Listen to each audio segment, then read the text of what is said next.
All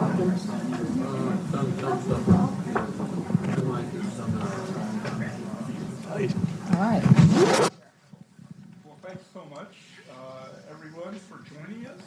It's definitely a privilege to probe the importance of innovation investments in general and in the AI domain.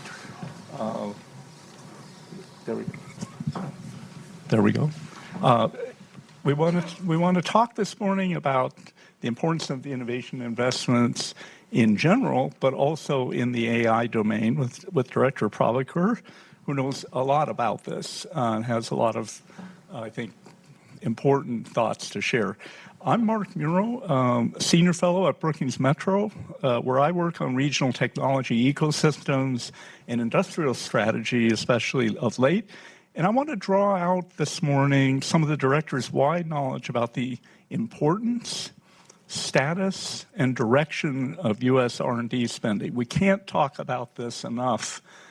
We need to revisit first principles at times, and also, though, keep up with new developments. Government R&D in general and in the AI domain specifically is absolutely critical, after all. Yet it is notable how much of the discussion today is dominated by the private sector's role here. For decades, technology research has coexisted in academia, government, and industry, but the balance has been shifting increasingly over the last decades and recently of late, including as deep learning has become the leading technology in AI. There are reasons that these two dynamics have occurred simultaneously, but some estimates place the industry share of U.S. research expenditures over 75% of total U.S. spend. We'll fact check that in a few minutes. In AI, the locus of the action resides heavily in big tech's major research labs located in a few superstar cities. And as to one imperfect metric of the tangible innovation outputs, industry produced 51 notable machine learning models in 2023, while academia contributed 15, according to Stanford's Institute on Human-Centered AI. So it's, again, just another background fact. All of which suggests the nation needs to reflect on the scope, the nature, and ideal purpose of U.S. R&D investments in general and for AI. Is it properly sized? Where is it heading? What is it doing, and what should it be doing? And we should always ask those questions, but I think this is a particularly important moment to do so. So I want to turn to our guest, Dr. Prabhakar, who, as I was saying, is perfectly positioned to touch on these questions. A past leader of two R&D agencies, DARPA and NIST. She is now the director of the White House Office of Science and Technology Policy and assistant to the president for science and technology. In this capacity, she is the president's chief advisor for science and technology and a member of the president's cabinet. So with that on record, I'm going to just ask a few questions, and then we will have some time to hear your questions. So to start with, let's just start with, why does government R&D matter so much in the first place? And why does it matter who carries it out, right? That's a great place to start. Thank you so much, Mark, for doing this. It's really a delight to be at Brookings with you and looking forward to this conversation. Why does federal R&D matter? Well, it is in our lives in all kinds of ways. It often isn't visible, but it's the foundation for so much that shapes the world that we are in. And, think about it. Every time that you use GPS to figure out where you are on the map, federal R&D made that possible. I have a dear friend who is a cancer survivor, many, many happy years of life with his grandkids and friends like us. Federal R&D made that possible. I think about the solar panels that are on the roof of this building. I think about the mRNA vaccines that are protecting a lot of people in this room from COVID. Federal R&D made that possible. If you're watching this on a live stream over the internet, of course, federal R&D made that possible. So it is foundational to the lives that we're living, to our economy, to our national security. And that is, that's the fundamental reason that support for federal R&D has been such a priority for President Biden and for Vice President Harris. The good news is that they made an enormous amount of progress in the first couple of years of this administration in both putting R&D to work, but also boosting the R&D that we need for the next generation. Unfortunately, with the budget caps that we're living under right now, federal R&D's had taken a hit. But I really want to come back to the point you made, which is the moment that we are in, because this is a moment where we have to be serious about investing in federal R&D and getting it right, both because of the competitive world that we're living in, but also when I look under when I look inside of R&D and federal R&D and I see the prospects accelerated by AI, we're going to need it to achieve some of our huge ambitions. And I think that's actually more and more possible with what's bubbling today. One follow-up. So when we talk about the federal role, what is distinctive about it as opposed to the also valuable role of the private sector? Yeah. And then we can talk about how we're doing on the Absolutely. It all matters. And I'll just say my personal history is half public service, leading federal R&D organizations. The other half was Silicon Valley, mostly venture capital. And so I very much have this view of how much it takes. We do amazing things with R&D in this country, but every big thing does take all of those different components. So the federal role in particular, a couple of very key roles. One is the basic research foundation that spans all disciplines and pushes the boundaries of knowledge. That if you don't have that, you can't do any of the other things that we need to do. So that's the foundation of the foundation. The second important role is R&D for public missions, not for the things that the market's going to support, but for national security, for providing the weather, for human health, all the things that are public missions. And you can see that in the mix. We spend almost $200 billion a year in federal R&D, and it's a mix of this foundational research and then R&D aimed at these public missions. How are we doing in terms of the budget numbers? Let's see. Let's start with the top-level picture. Right. The U.S. level for R&D spending in 2021, the most recent fully baked numbers, the U.S. is, as a country, public and private, spending $800 billion in that year on R&D. Let me tell you what's notable about that. For many years, everyone's been anticipating that China's growth in R&D spending, which is unparalleled. No one has ever seen R&D spend grow that fast, that they would surpass us. That actually hasn't happened. And the reason is that our private sector has really put the pedal to the metal on R&D spending. It's the intensification of the innovation economy. It's where our AI advances have come from, but many more things, especially in the IT sector. And what that means is that as a country, we're spending 3.5% of GDP on R&D, which is terrific. And then again, I keep coming back to the foundational piece of that. The federal part has continued to grow over time, but it has not kept up with the pace of the economy and the broader innovation system. So that's where we are today. Meanwhile, these, I think you call them aspirations, become more and more important. The list is getting longer. Do you want to talk a little about the I guess convening you brought together recently to really brainstorm about the possibilities for the future? Yeah, maybe just to shift to AI, because I think that is it's exciting and it's sexy and everyone talks about it all the time, but it actually is so broad and it affects so many different aspects, not only of our lives, but every field of research, so that I think it is one of the most important forces to understand and to grasp in R&D. So maybe just to set the table by talking first about the work on AI. Yeah, and then I'd love to get to AI aspirations, which is a recent project that we've been doing. So I started in this job in October of 2022, and in November of 2022, ChatGPT came into the world. I ended up spending a lot of the last year and a half on AI. And what happened is that, first of all, of course, we all understand that AI was already in our lives in so many ways, behind every ad that you're served online, but also behind airline ticket pricing and behind the diagnosis you get at the ER and behind whether you get a yay or a nay on your mortgage application.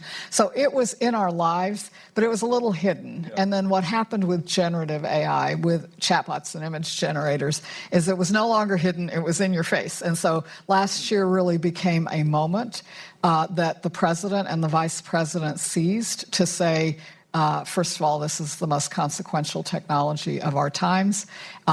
We know it will bring promise and peril. That's what powerful technologies do. And the job that they set out, the task that they set out for all of us was to manage its risks so that we can seize its benefits. And that work got done through voluntary commitments that the vice president and the president got from industry, through a massive executive order that the president signed about 9 months ago, global leadership, many other actions, and continuing work with Congress. So at the end of last year, I looked at the enormous progress that this administration had made in getting us on the right track. Lots more to do, but we got aimed and started in the right direction on managing risks, and you have to do that. But the reason you're doing that is to build a stable platform so that you can reach for the stars. And so what does reaching for the stars look like? Well, companies are doing it, right? They're going to work, and they're doing things that are going to be for business productivity, consumer applications.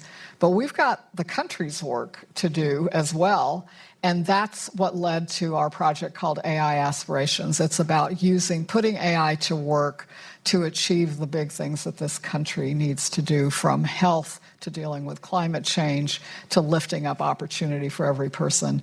And that's been a lot of fun. But that's the frame, is bringing up this part of the orchestra. For the arc of adoption. Yeah. Huh. So how are we doing on AI R&D in that context, right? So again, the industrial focus in the great labs of big tech, is especially significant here. How are we doing in balancing that or offsetting it also with public sector investment? Yeah, and you are absolutely right that we are at a moment where this particular huge surge in AI capability has come from big tech companies who are plowing billions of dollars into massive compute, which has driven the generative AI era. That came on top of a foundation that was laid across literally 6 decades of public and private support, but tracing all the way back to Dartmouth in the beginning of the term artificial intelligence. Exactly. And I'll tell you, a decade ago, I was leading DARPA during the Obama administration, and machine learning, this era of machine learning-driven AI, was already bursting on the scene. Ironically, a decade ago, we were like, it's not that good at dealing with speech and translation and text. That's what changed with generative AI.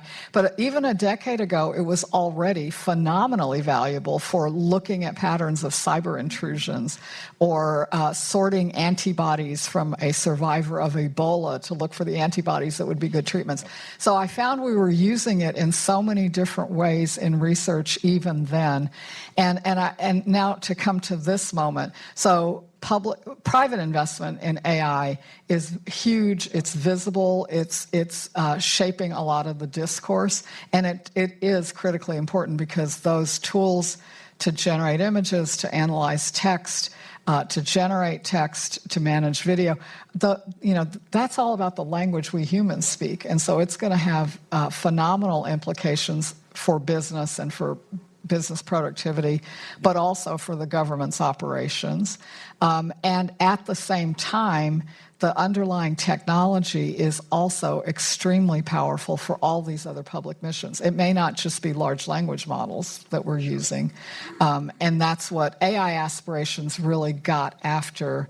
What does it look like to use AI for health? So maybe just to let me unpack one of those because I think it'll bring it to life. In health, the area that we chose to dive into, I'm sure everyone has read these audacious claims about how it's going to make it really easy to design new drugs. So we actually dug into that. And the AI aspiration we ended up defining was an aspiration to design and approve new drugs in months rather than decades, which is mind-blowing. And what's going on? Why is this even a possibility? Well, it's actually not because of large language models. It's not about AI models that read a bunch of research papers that are written by human beings. It's more about AI models that are trained today. If you've seen AlphaFold, it's about being able to fold proteins. It's being trained on biological data. That it's making huge advances on that side. If you want to build biological molecules that work in the complexity of the human body, what you really need is clinical data. And a lot of that, there's a lot of clinical data. It's voluminous, it's messy, and most of all, it is locked up. It's mostly owned by pharmaceutical companies from all of their successful but many more failed clinical trials. And so if you really want to achieve this huge advance in designing drugs that work for solving unsolved diseases, you actually have to figure out how to train on a bunch of data that you can't get your hands on. So you start to see what some of these really tough challenges are. Well, it turns out designing drugs without figuring out how to change how you approve them doesn't really move the needle that much. You get to force the issue. So then you get to, well, what would it take for the FDA to change how they approve drugs? And when you get FDA to the table, and now we come to the government's role, because pharma companies can do whatever they would like to push the technology forward for design, but ultimately it's the government's role to say, yes, this drug is effective and safe. That's the FDA.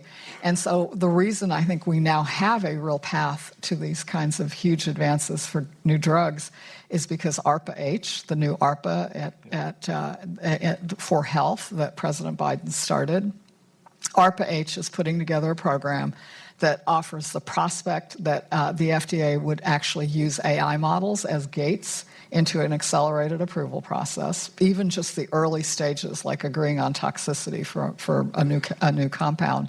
And that is bringing pharmaceutical companies to the table with a willingness to find a way to have their data trained on. So I wanted to unpack that because it gives you, this is not you just show a bunch of data to a model and magic happens. It's a lot more complex, and it gets at these public missions, and I think it's an example of the big things that are going to be possible. So briefly, where are we in terms of the budget balance between private and public investment? And then I want to get into some recent recommendations of quite large step changes on the public side. On AI specifically. So again, within the federal R&D enterprise, when the cross-agency effort that does the accounting looks at it, they roll up about $3 or $4 billion a year that's being spent on AI R&D. Okay. Pretty modest, and it's been it's been at that level, growing modestly for quite a while. So we're not seeing yet a big surge in public spending. Again, partly because budgets are constrained, and then in contrast to this the private investment that's just skyrocketing. That's where we are today. And do we have a rough figure for private sector annual? I've seen numbers that are all over the map, and a lot of them are, it's R&D expenditures, and then you have to figure out how you account for all the compute. Yeah. But just as a benchmark, the most, the leading edge models that we're seeing today, the amount of compute that's being put into them is in the $1 billion range, right? And that's literally servers that are churning away, and so add to that people with quite handsome salaries, large numbers. So it's a very substantial multi-billion-dollar and accelerating investment. What do you make of the large suggested numbers that have been put forth by the National Security Commission on AI and endorsed by the Senate AI Working Group, which was an interesting exercise? I mean, they call for a move, from roughly $3 billion to $32 billion a year. What do you think of that? How do we get there? Is that the right goal? And what are your priorities? That is exactly the direction that we need to move. And it's a substantial additional investment. Let me put it in context. First, think about the fact that we spend nearly $200 billion a year on R&D across the federal government. So percentage-wise, that's about the right size. It needs to be a sizable percentage if we're really going to seize this moment. I also want to put it in the global context, because what we know is that every other country is racing to use AI to build a future that reflects their values. Those are not always our values. You can look at what China is doing to use AI to create a surveillance state, just what they are doing to 13 million Uyghurs. And the way that their lives are being controlled through these technologies is astonishing and really quite horrific. Those are not the values that we need to be that we're going to express when we use AI. But I think we've done great work to get AI started on the right track for managing risks, but we have not yet, as a country, made the significant investments it's going to take in R&D to realize these huge benefits. So I am very happy to see those that kind of focused thinking about what it will take. Yeah, very good to just get your view on this. I want to open it up in a minute, but I have one more question that sort of is two. Our work at Brookings Metro has explored significant gaps in the geographical and demographic inclusivity, not just of the AI sector, but the R&D system as a whole. We think those are important for maintaining consensus in this country. So I wonder, to what extent are those priorities, important for your thinking as you look at this and advise, the next, the current administration? Super important. We've been talking about federal R&D as a whole. We've talked specifically about AI, but I want to come, what I pay a lot of attention to is, are we investing at the right level in federal R&D? And equally critically, how are we? Exactly, because both of those matter. And I'll tell you, our old paradigm was, let's invest in basic research and then good things will happen. And they did in certain parts of the country, to the great enrichment of a small number of people. And a lot of other things did not happen. One of the things that did not happen is we did not pursue the great American objective of creating opportunity for absolutely every person, regardless of their social circumstances, regardless of their geography. And we are seeing that manifest in I think, some of the deeper problems that we have as a country today. So part of what we are doing in this era of federal R&D is getting after that issue. And a very specific, I think very important part of that is the first new directorate at NSF in 3 decades. It's called the Technology, Innovation, and Partnerships Directorate. It was created under this president. It's authorized. It's had some initial appropriations, and it's off to, I think, a very strong start.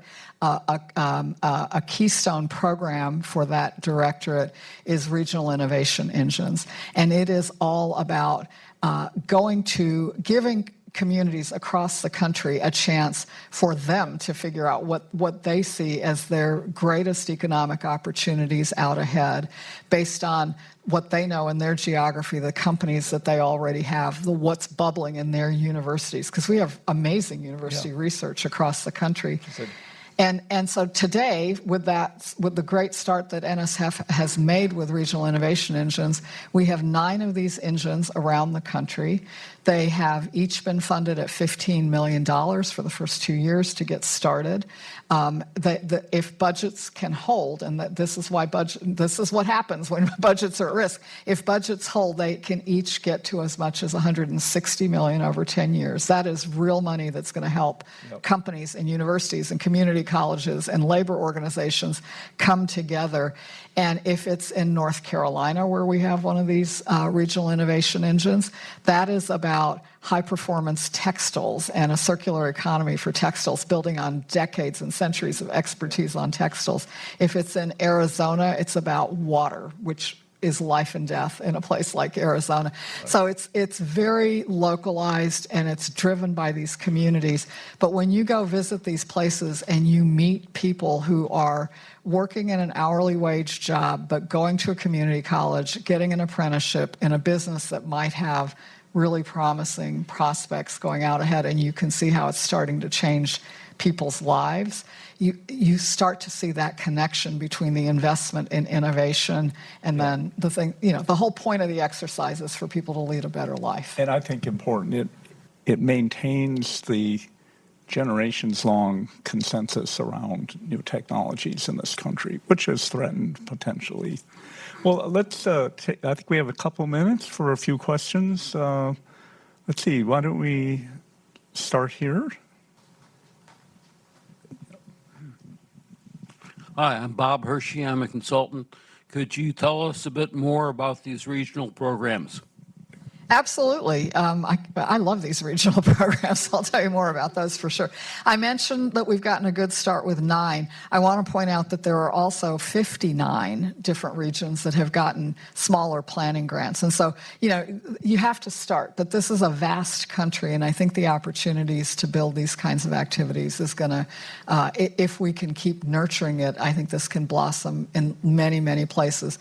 And look, some of these are going to be good little efforts that do a few good things. A few of them can really turn into major economic hubs that really have transformative effects. We've seen that in Research Triangle, we've seen it in Austin, we've seen it in other regions.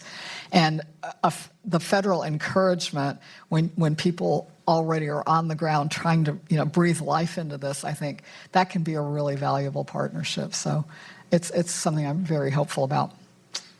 Great. Well, back here.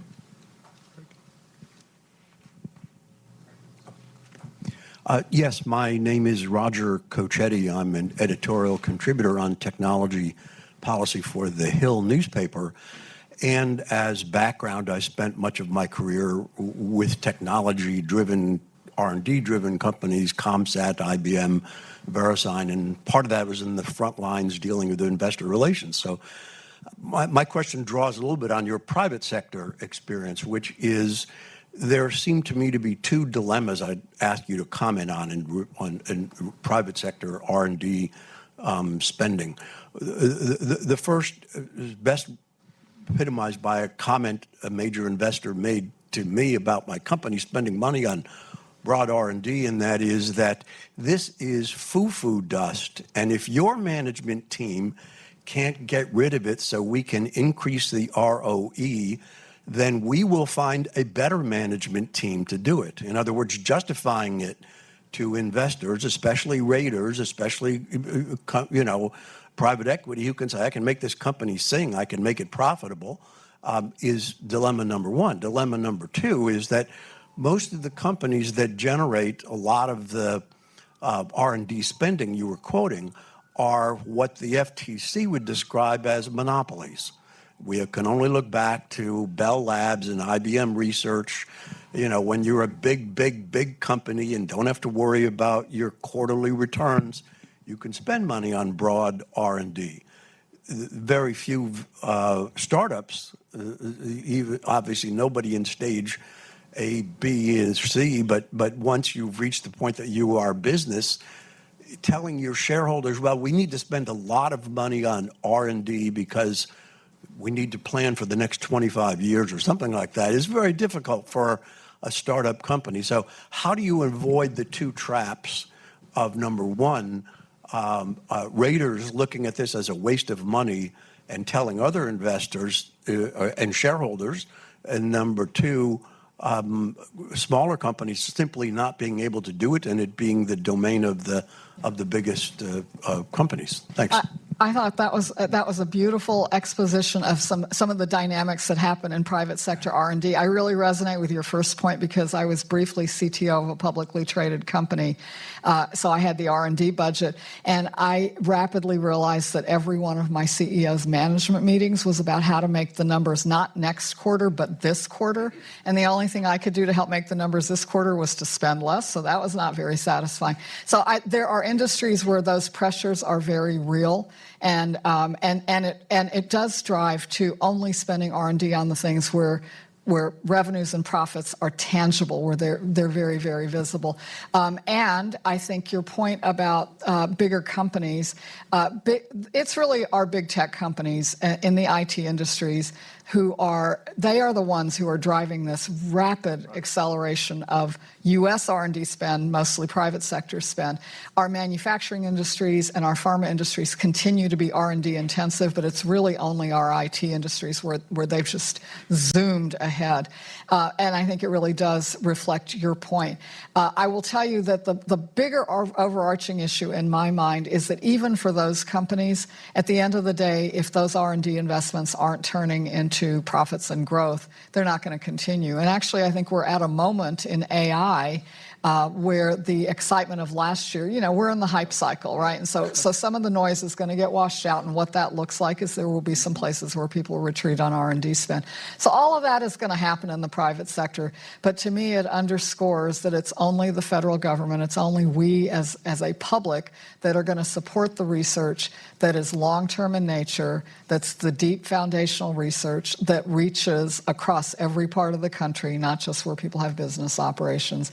And those are the elements that we have to make sure that we continue to nurture because of all these dynamics in the private sector.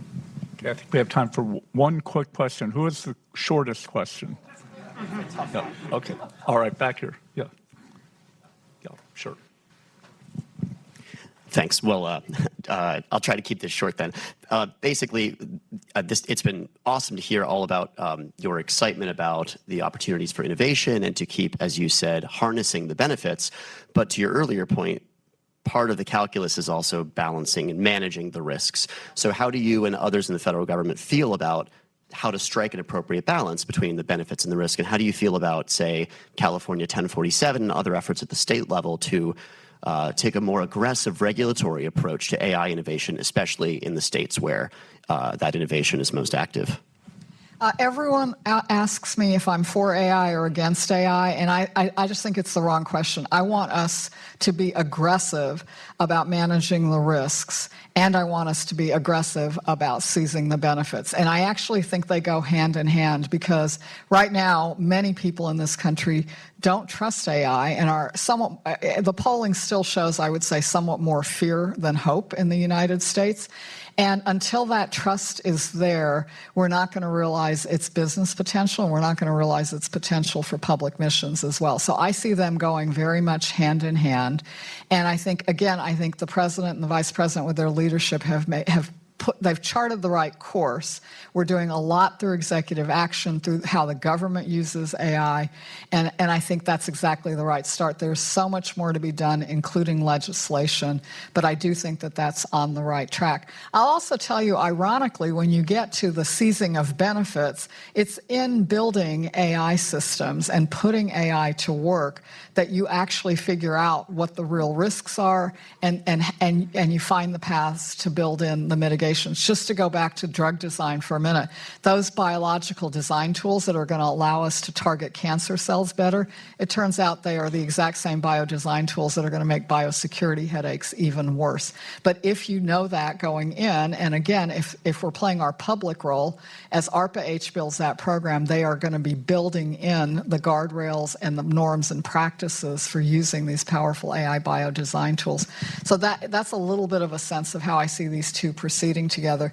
I want to come back to the role of R&D. I've talked about the role of R&D in putting AI to work for public missions. One of our public missions is the foundational research in AI, including the research that's going to help us make sure that AI systems are safe and effective and trustworthy, because right now it's a pretty empirical business. We've thrown a lot of data at a lot of compute. We've built these black box models that do astonishing things, but the ability to trust them does not rest on a solid foundation. And that to me comes back to foundational research, which again is a public role that we need to be playing as well. Very helpful. Well, that's been extraordinarily informative. Thanks so much for joining us. And please join me in thanking Dr. Prabhakar. Thank you so much. So Valerie will be joining us to moderate a panel now. So we will reflect on your colleague. Thank you so much. Really good to do that with you, Mark. Take care. Look forward to it.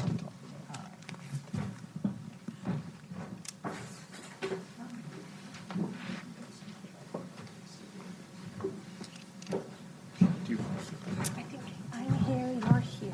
Okay. We have a seating. Okay, good.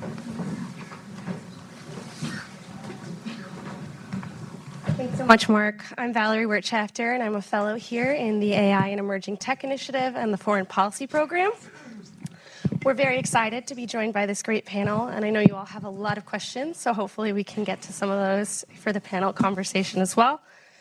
We're joined here by Mark Murrow, who you've all met, and then Dr. Erwin Gianchandani, who is the Assistant Director in the Directorate for Technology, Innovation, and Partnerships at the National Science Foundation, and Dr. Sujay Shivakumar, who's the Director and Senior Fellow in the Renewing American Innovation Project at CSIS.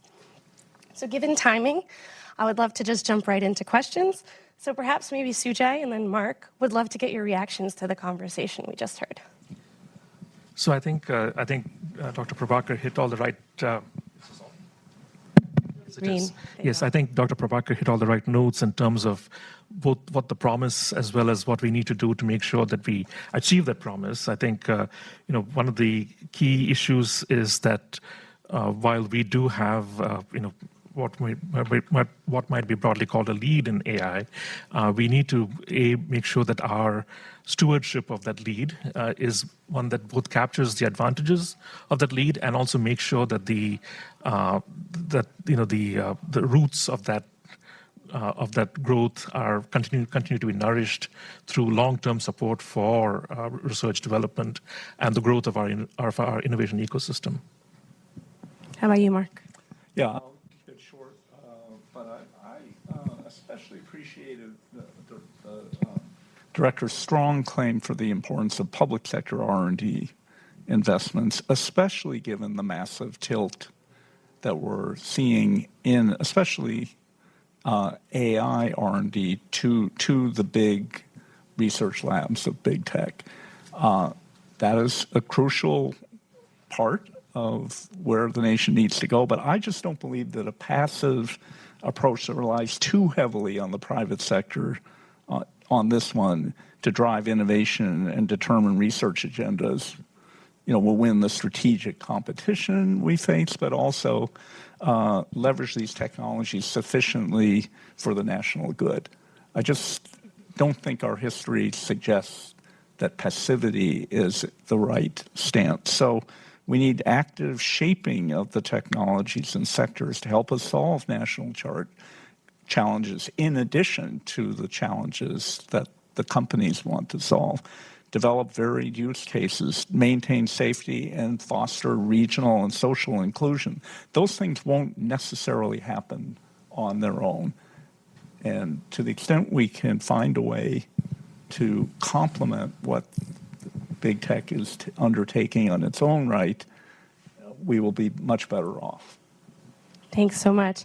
And Erwin, maybe kicking over to you. So we talked a little bit about, it's not necessarily a perception, but a reality, that much of AI innovation is really being driven by the private sector.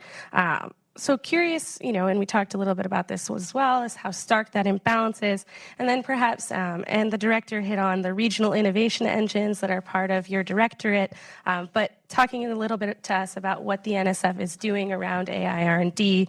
We know that there's the National Artificial Intelligence Research Resource, the pilot phase. How's that going? What are some of the things that you all are working on? Yeah, so first of all, thanks for having me. Great to be here with all of you today. I only caught the tail end of the director's comments, but I think one thing that you both have alluded to and that I heard her say that sort of is very much in line with the way that we think about things at NSF is the belief that it is absolutely the case that private sector investments across emerging tech and including in AI have soared over the course of the last decades, right? If you go back 3-4 decades ago, for instance, it was the academics supported largely by the federal government where the vast majority of the investment was based. And today that has absolutely flipped. The pendulum has absolutely flipped.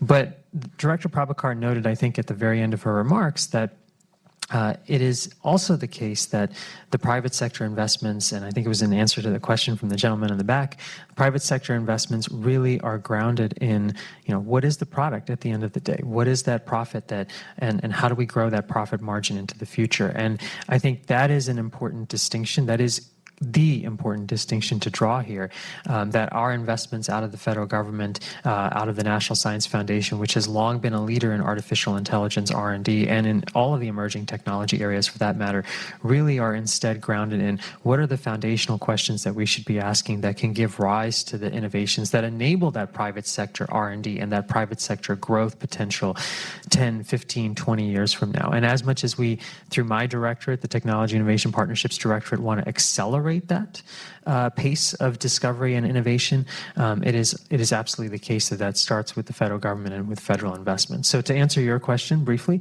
in terms of the things that we're doing, when I think about the portfolio that we have in artificial intelligence, I really try to cast sort of three key thrusts around that. One is around the investment in research. The research and development activities. Over the course of the last several years, a couple of very visible, prominent investments that we have, the National Artificial Intelligence Research Institutes, or AI Institutes program. We started that in 2019, a little bit on a whim at the time, and today we have invested on the order of $500 million, comprising investment by NSF, the U.S. Department of Agriculture. The private sector has actually partnered with us on this program as well, to be able to support institutes all across the country to really drive the foundational research questions as well as the use cases in agriculture, in transportation, in meteorology, and so on.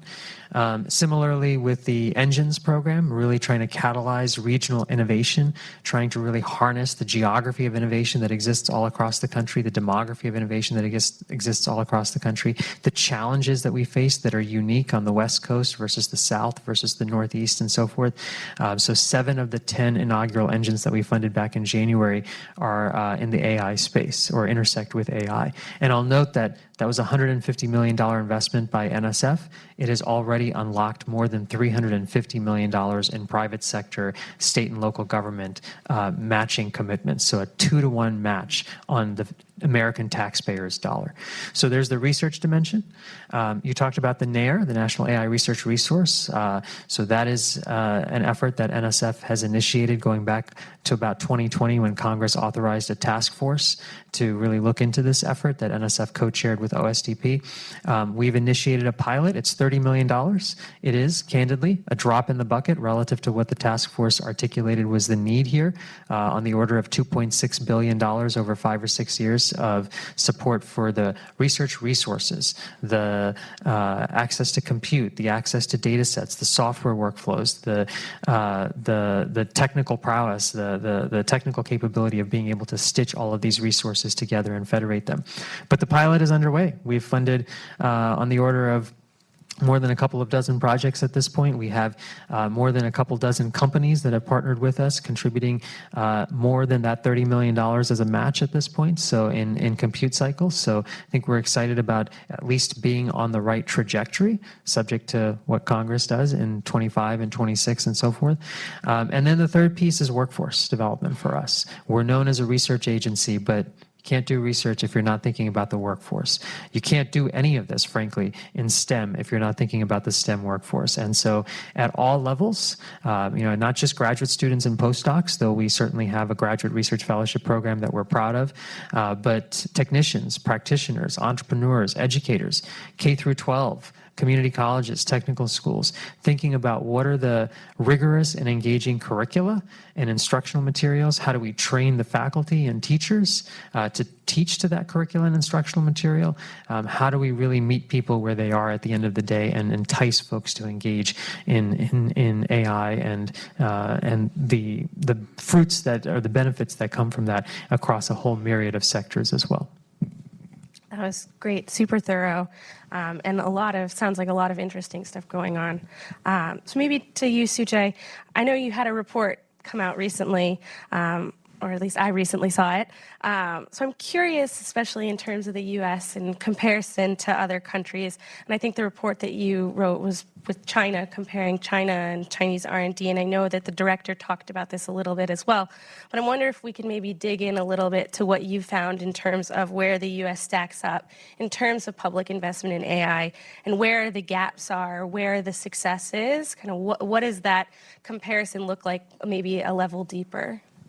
Yeah, thanks. When Dr. Prabhakar was speaking, she mentioned that the U.S. spends about $800 billion a year, private and public, on research and development. I think the Chinese number is about $680 billion. What's different, though, is that the U.S. Spends a significant part of that, at least the public part, on basic research. The Chinese budget is weighed much more on the application part of it, the development and commercialization. Where do they get their feed in from? It's basically the fact that in the United States and around the world, the norm is that scientific research is a public good. We spend money on this, we research it, we put it out for the public. They absorb this information. They are much more focused on developing and commercializing it, both for the market as well as for their military applications. So there are two things that we need to do. One is we need to improve our absorptive capacity of our own research. We have an innovation system that is healthy in parts and not so healthy in other parts. A primary agent of actually eating away at the robustness of our innovation system is the fact that we basically offshore a lot of our manufacturing.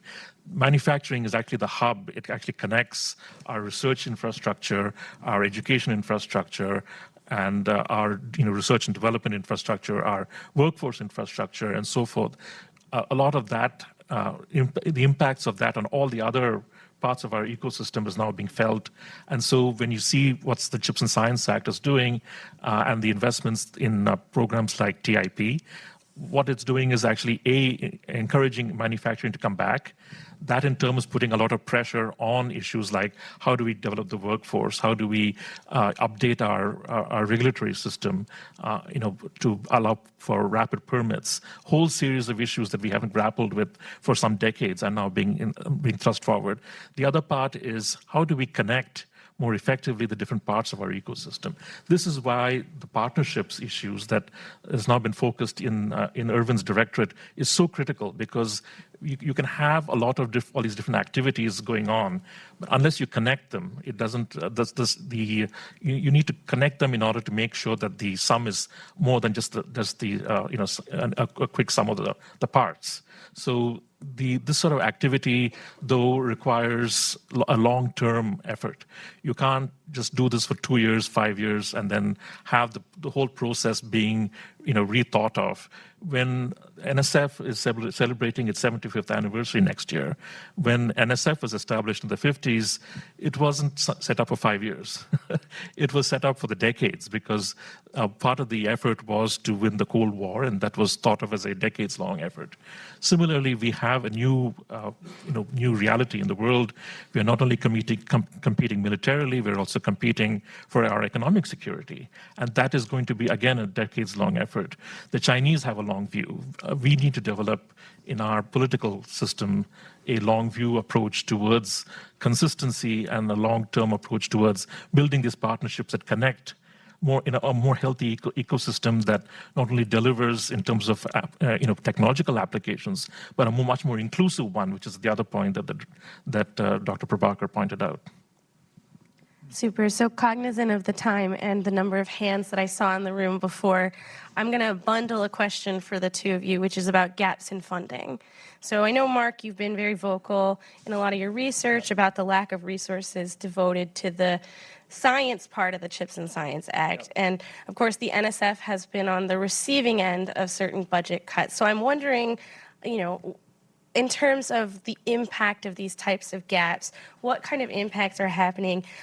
What does this do for the government's ability to foster innovation, to invest in these types of big ideas? So maybe we can start with Irwin and then go to Mark, and then I'll open it up for questions. Actually, let's do the other way. We'll go with Mark and then to Irwin. Okay, I'll just say a few things. First, we are directionally moving in some of the right directions. And that is gratifying, but there are, in some ways, the commitments are not being fully delivered on even now.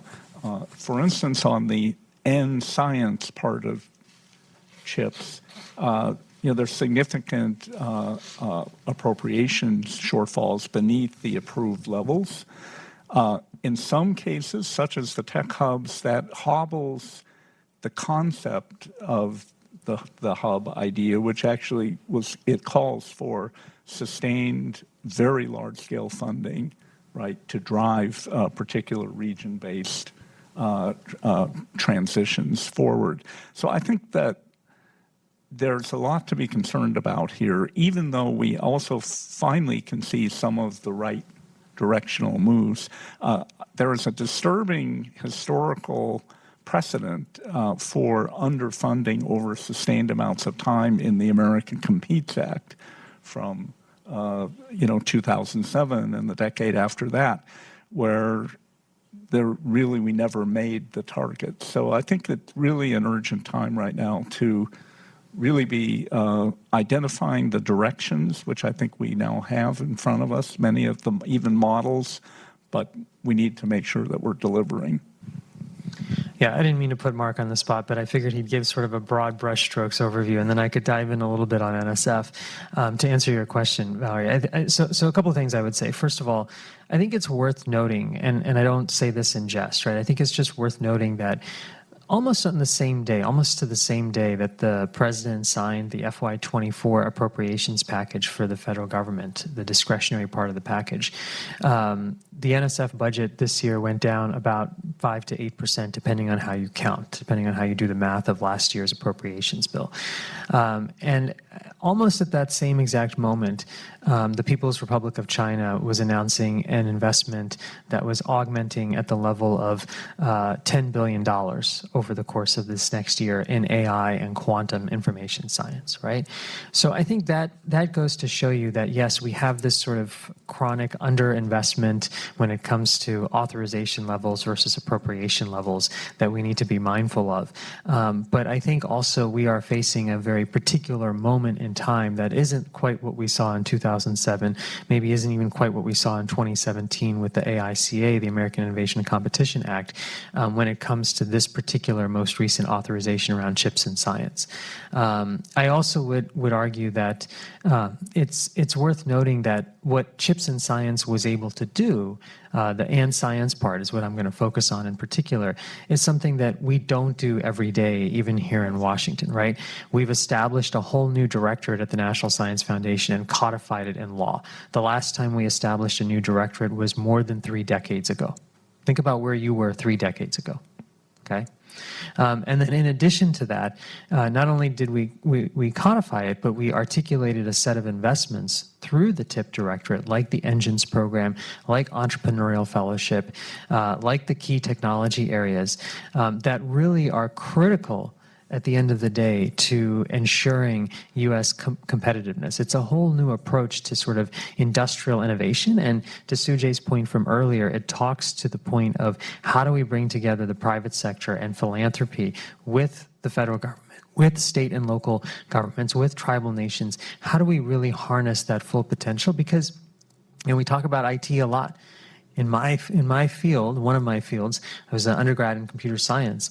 When I was getting my undergraduate degree more than 2 decades ago, it turns out that 3/4 of all PhDs in computer science at the time would go off into academia. Today, 3/4 of all PhDs in computer science go everywhere but academia. Right? So it's imperative for us to be able to build the opportunity space for the nexus, for the cross-sector synergies, as the director talked about, as Sujay talked about, as Marcus talked about, to really be able to help address the challenges that we face. So I think the budgetary shortfalls are incredibly problematic. Every year at NSF, for instance, it's $2 billion worth of projects that are about as competitive as the projects that we are able to fund that we just can't get to because of appropriations shortfalls. And that's just today. Back today, without doing anything special, that's the budget shortfall. And that is lost opportunity. That is, those folks are also going to think about where can they get funding elsewhere if they can't get funding from NSF, if they can't get funding from the U.S. government. This is a national security issue in our estimation as we think about today and looking forward.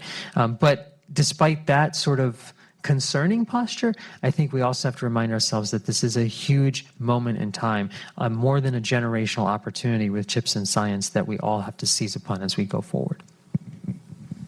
All right.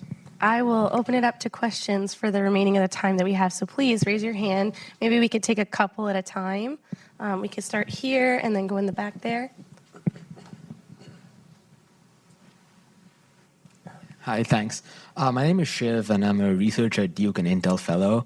And one thing we saw with the chips industry was that US did develop that expertise on the software side, on the design side, but after 3 decades, there were big supply chain risks more upstream, may it come to critical minerals, may it come to production, and so on. Similarly, with AI, it seems like a lot of the R&D is going into the software. And as we have seen with NVIDIA, a lot of private investment is also focused on hardware, because that's a very crucial part of how these models are being trained and where data centers and data farms are being built. But given that when these data farms are being built, the cost of energy and other regulations also come into play, how is the US federal government, or in terms of policy shift, assure that we won't hit that ceiling again, where maybe a decade down the line, we have the software expertise, but we cannot translate that to actual productive products because either the data centers are not in the US or we face other hardware issues? Can I just take a quick swing at that question? That's a great question. A couple thoughts that I would say, because I think you raised a really, really important point just in the way you framed the question, and then I'll answer your question. In the same way that a few years ago we woke up and we realized that we had these supply chain issues and semiconductor challenges, right? And we instituted the CHIPS and Science Act to try to course correct. My big worry is 5 years from now, 10 years from now, at some point in the future, maybe it's even sooner than that, we wake up one morning and we have those same issues, not just in semiconductors and chips, but in AI and in quantum and in biotechnology and so forth. I think that's really what's on the line here. To answer your question specifically in terms of what are we doing today, so I will tell you that it is absolutely the case that we have investments across our portfolio that touch on not just the software side, which we tend to talk about a lot, and the intersectionality between AI and agriculture, or AI and healthcare, or AI and transportation, but also on the hardware side that undergirds the feasibility of being able to achieve that. For example, there's one of the 10 engines that we funded earlier this year is down in Osceola County, Florida, and it is specifically looking at advanced packaging to help with thinking through the next generation of AI systems that can leverage that future chipsets and packaging capabilities. So and that's potentially a $160 million investment by the federal government over 10 years, subject to appropriations, backstopped by additional co-funding and matching commitments that have come to the table from the state, from the local county, and from others in local industry as well. So I think that we are trying to look holistically, but your question also speaks to the importance of not just innovating in the hardware space, but making that hardware accessible to researchers across the spectrum so that folks, all different parts of the country, can have access to the resources. That's what the NAIR is all about, and that's why I think the Create AI legislation that's been proposed on the Hill is so important, building off of the work of the task force.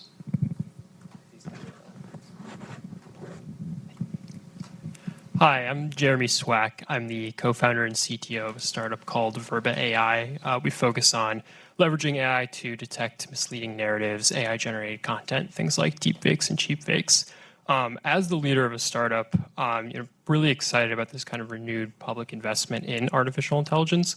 I'm wondering kind of the relationship there to not just AI, but also AI and its relation to trust and safety. At Verba AI, when it comes to detecting something like deepfakes, we've realized that just creating the most powerful model or using the most amount of compute is not necessarily the biggest differentiator there. So I was wondering, as the leader of a startup, how we can best leverage the resources out there and how those resources are kind of oriented towards the trust and safety angle. Cognizant of time, maybe we had one more question, and then we'll do it right here, and then we can answer both of those, and we'll wrap. Right here in the front.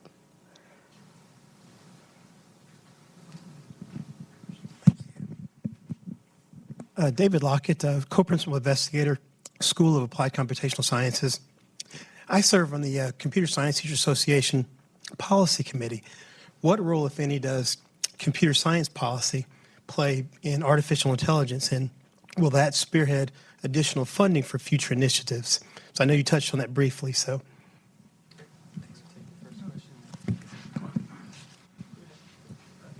All right. Okay. So let me take the second question, and then I'll ponder the first one and come back. We won't forget about you. So I absolutely think that organizations like CSTA and others that have, I think, paved the way to. I mean, let's just remind everybody that 10 years ago versus today, the change that we see in high schools across the United States in terms of the adoption of computer science as a course, the adoption of the AP Computer Science Principles exam. I mean, it has completely changed the landscape in terms of who all is taking these courses and who all is benefiting from these courses. I think one really impressive stat that I love to tout, for instance, this is like my one moment to brag about NSF if I can, is a $10 million investment by the National Science Foundation's Computer and Information Science and Engineering Directorate, circa 2008 to 2015. It was under the leadership of a program officer, Jan Cuny. That effort resulted in a new AP exam framework and coursework that was disseminated across the country. And in 2016, 2017, when that course was deployed, it became the single largest launch of an AP exam in the College Board's history. More than 55,000 students took that exam. Today, more than 150,000 students take that exam every year. And the numbers of women, blacks, and Hispanic students and test takers have tripled relative to where they were beforehand. So I think that it starts with, we recognize that AI is a multidisciplinary area by definition, but I think, and we talked about some of the security and trustworthy aspects, but I think it's absolutely critical for us to think about, okay, at the high school level, I mean, you got to engage folks early on or you lose them, right? So at the high school level, what are the rigorous and engaging curricula and instructional material that we should be thinking about? And that's grounded in research, and it's grounded in collaborations between researchers and practitioners, including teachers. Just one other quick comment to the CEO of a startup in the back. Congratulations and keep up the work that you're doing. I think that what I would say to you is, when we talk about some of these resources that we're trying to make available, that we're trying to unlock, we have been very intentional about keeping the startup community in mind. It's not just about the academic enterprise. It's also about thinking through startups and small businesses and how can we support them. So the NAIR, for instance, is meant to, it was in the task force report, unlock resources for colleges, universities, as well as the startup ecosystem, and I'd encourage you to take a look at that. And I'd just add, really, to both questions, the importance of regional delivery as well. The people, the talent, the technologies really are latent in places. They're not the only source, obviously. You can argue that we're doing just fine with just a few, frontline innovation centers. But I think for both of these purposes, like making sure that there's authentic, leading-edge activity, research, and training at the regional geography is extremely important to reach different kinds of people. Well, excellent. We are over time, so thank you for bearing with us. Thank you all for joining us. I had many more questions that we did not get to, but I'll be sure to, ask them at a later date. This was wonderful, and I'm so grateful for your time, and I hope you have a wonderful rest of your day. So thank you for joining us.